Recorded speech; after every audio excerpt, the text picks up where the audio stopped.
Alright, so what's going on, guys? Double R here, back again today with the 3.7 Infiniti Supercharged Q50. I know you guys have been looking for an update about this car, where this channel is going, and other builds that we have. Make sure you guys stay tuned for this video to figure out more about this Supercharger build and the other builds that we have on this channel. Now, in this video, I'm basically going to go over all the starting mods, all the stage 1 mods that we have on the car as it sits right now, as far as the Supercharger kit goes. Then I'll go over power. After that, I'll go over price, kind of like the ballpark range of where you would find yourself basically investing into a stage 1 Supercharger kit. And then after all that, I'll basically go over our plans for this build specifically, and then I'll kind of talk about the channel in general. Just to kind of give you guys an idea of everything that's on here, I'm gonna go over everything that's necessary to be able to run a Supercharger kit on the road. So obviously, for starters, you are gonna need a Supercharger kit. Now, if you're gonna buy a Supercharger kit for the Infiniti Q50,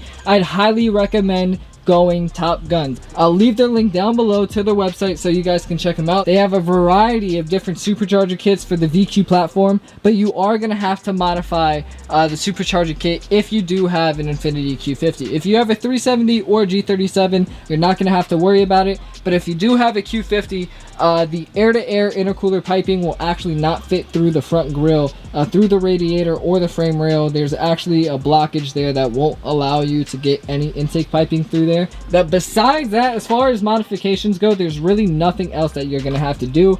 Really, all we have to worry about is this intercooler piping didn't rub against this frame rail or this wall right here, for no vibration or anything like that. And this is actually from a 370Z kit, which is really good. I'm glad that this kit fits on here nice and snug, and there's not really too many modifications that you have to go out of your way for to run this kit on this platform.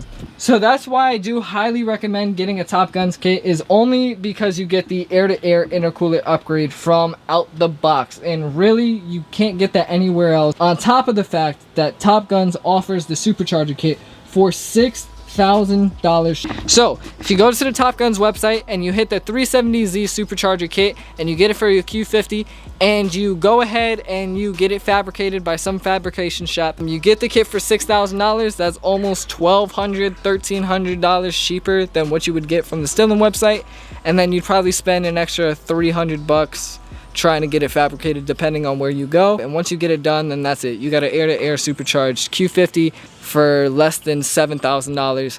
And that just goes for the kit, and you're already saving $1,000 there basically. I highly recommend going to Top Gunz if you do end up getting a Supercharger kit for your VQ platform. Now, besides the Supercharger kit, the only other things that I really deem necessary for running this kit is gonna be a fuel return system. So I went with the CJM fuel return system with the microglass braided fuel lines. You're gonna get a fuel filter and a fuel pressure regulator. I'd also highly recommend getting a fuel pump and fuel injectors. Even if you're not running E85, I'd highly recommend getting those. I'd highly recommend getting those components, because that's honestly gonna make this car run the most efficiently. The CJM fuel return system that they offer in Z1 Motorsports, good price, and it's really effective. I haven't had no problems with it. We were able to tuck it away nicely. Everything fits perfectly. So with the fuel system, the Supercharger kit, the injectors, and the fabrication that you need, that's really all you need to get this Supercharger kit on the road. You will run into probably mid 400s on 93 pump, which is kind of what you're looking for. That's another basically 150 horsepower from your stock VQ. So that's great. But that's not the numbers that we're looking for. So I'm gonna keep on going with the parts that we have on this build. Next, I'll basically go over all the supporting mods that we have on this car that we got while we did the Supercharger kit. So as far as supporting mods go, I'll start with what's under the hood. So one I kind of already mentioned as a part that's kind of essential for the Supercharger kit, but it's not really, because you can use the stock ones. And I'm talking about these fuel rails right here. So these are the CJM fuel rails with the crossover lines that I've been waiting God knows how long for. These are the fuel rails that I got with the CJM fuel return kit. I'd highly recommend these if you're going E85. Right now we're on 93 pumps, so really there's no need for these at the moment, but we are going to run on E85 eventually. I already said fuel injectors were a necessary part that's not going to go under as a supporting mod, but what will is going to be the spark plugs. The spark plugs I'd highly recommend getting for two reasons. One, because the Supercharger is going to run really rich at first. You are going to have to turn it on with the fuel that you have. The intake's going to run really rich with air. You're going to throw a lot of fuel in there. That's probably going to set up the spark plugs. You're not going to want that. You're going to want to replace the spark plugs right before the tune, and then as soon as you get to tune, probably do an oil change, and then you should be good to go. But I'd highly recommend that as a supporting mod before you get tuned on your Supercharger kit. Get a brand new, like, whole entire pack of spark plugs. Make sure you replace them the day before you go on the dyno. Reason number two, if you guys are like me and immature, you guys are gonna get a flame map. I definitely got a flame map.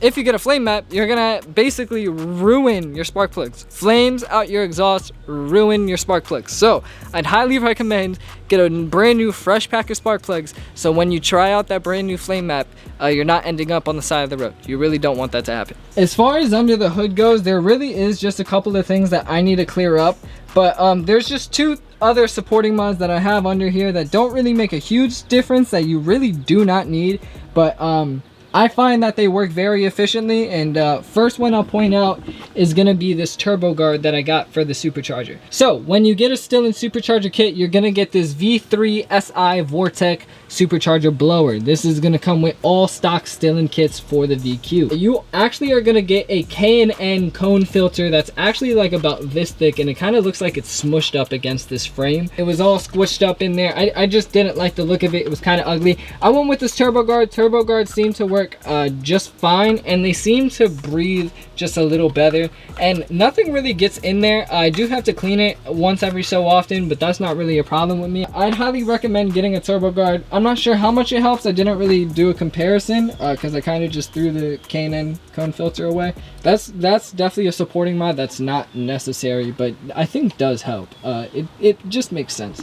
Another supporting mod that I got that's under this hood, I don't know if you guys can see it. I'm gonna try and push as close to it. You guys can see the cables right there and the little red and blue adapter. That is actually gonna be the Stillen Set Trap oil cooler. So these VQ engines, their oil runs at like 220 comfortably. That's an insanely hot temperature. You do want an oil cooler to make sure that you can at least control that, mitigate the risk of, you know, your engine overheating. You really don't want to do that. I believe the oil cooler is on Z1 Motorsports. That's where I got mine. Very easy to install. Honestly, the sandwich plate kind of makes it a little easier to do oil changes. I'd highly recommend getting an oil cooler. It does make it a lot easier. It does make your car run a lot more efficiently. If you're gonna go for the air-to-air kit, I'd highly recommend getting an oil cooler as well. As far as under the hood supporting mods go for this Supercharger kit, I think that's really it. I think I covered everything. I said the fuel rails is something that's not necessary, but definitely helps. Spark plugs is definitely something you want to look into. Turbo guard instead of the K&N cone filter. We got the oil cooler up front, right behind the air-to-air intercooler. Besides that, I think that's really it as far as under the hood goes. Supercharger kit, fuel injectors, fuel rails, fuel pump, fuel return kit, oil cooler kit, and air-to-air configuration. Guys, I think we just went over all the parts that I have on my Infiniti Q50. As far as power goes, like I said, stage 1 supercharger kit, we're only running on 93 octane, we're only running 470 horsepower. The goal here is 600 horsepower plus. So the plan with this Q50 is really just to get, and I'm just going to be simple here, is to get the most out of this blower as possible. So this is the V3 SI Vortec blower that you get out of the stock Stillen kit. Like I said, the goal with this blower is to get the most power out of it as possible. Now, to put that into perspective, we're doing 470 horsepower on 93 pump with only 7 pounds of boost at 5,600 RPM. So we're definitely going to get that number up there. We're literally probably going to be doing almost double the boost, maybe a little bit more. And then we're going to see where this blower gets us. And hopefully this engine stays strong. We're going to have more in-depth plans with the transmission. I actually got something really cool planned out for you guys that I really want to share. And I just want to know your opinions on it. I just want to do my research first before I start giving you guys a bunch of information, just to make sure I kind of have it in check. I'm kind of using my car as a test dummy, and basically if it works on my car, then I'm gonna let you guys know about it. But price. So I know you guys want to hear about price in this Infiniti Q50 supercharger kit, air-to-air upgraded, big tongue twister. It's actually not that bad. For the deal that you end up getting on the supercharger kit alone, I understand the supercharger kit is probably the most expensive part, but once you get that out of the way, everything else you start to see results from, and it's really, really, really nice. I know a big problem with full bolt-on G37s and VQs and stuff.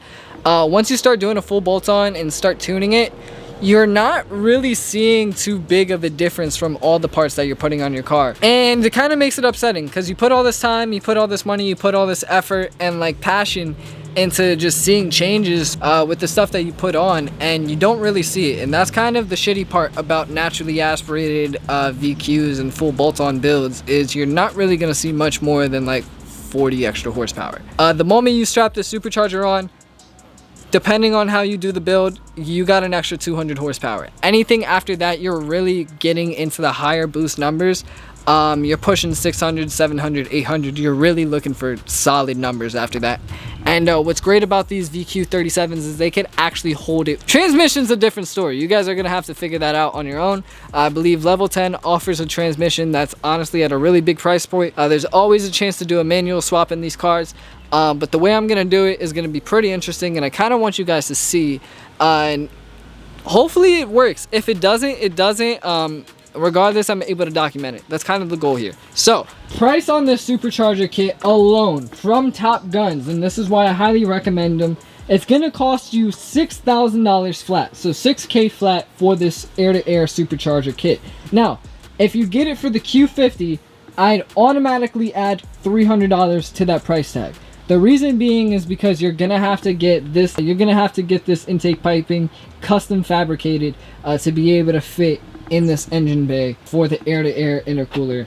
With this supercharger kit running $6,000, the fuel injectors running $750, the fuel return kit running $1,400, and the fuel pump running $120, you're gonna walk out with a running VQ37 supercharger kit on the road for about $8,200. Now, keep in mind, if you have a Q50, add $300 to that price tag for intercooler piping fabrication, and also add yourself a tune. Tunes are going to run you about $1,000 just for the licensing, and to run on the dyno, it's probably going to be another $250 to $300, rounding to a total of about $9,200. Now, keep in mind, that's $9,200 for a stage 1 Stillen supercharger kit that's only doing 450 horsepower.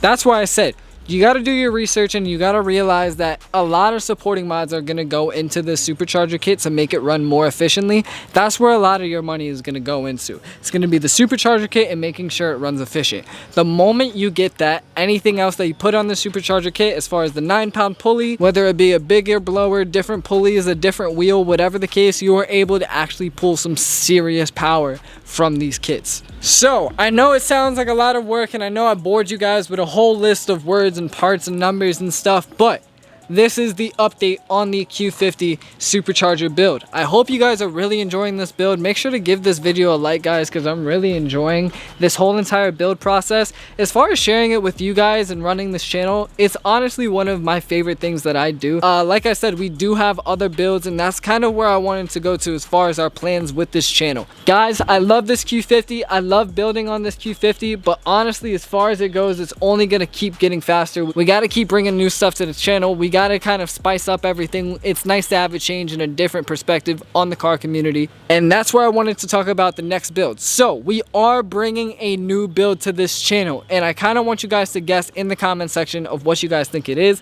I'm pretty sure I've kind of already revealed it. I'm pretty sure you guys have already figured out, but if you guys can figure it out, go ahead and put it in the comment section below, because I'm actually really excited about this project. It's really going to be a hands-on experience. There's going to be a lot of research involved, probably a lot of trial and error, and I'm gonna be learning a lot through this experience. So I'm really excited for this brand new build. So that's the goal, guys. I really appreciate you guys for watching. I'm Double R, this is my Q50, and I'm out.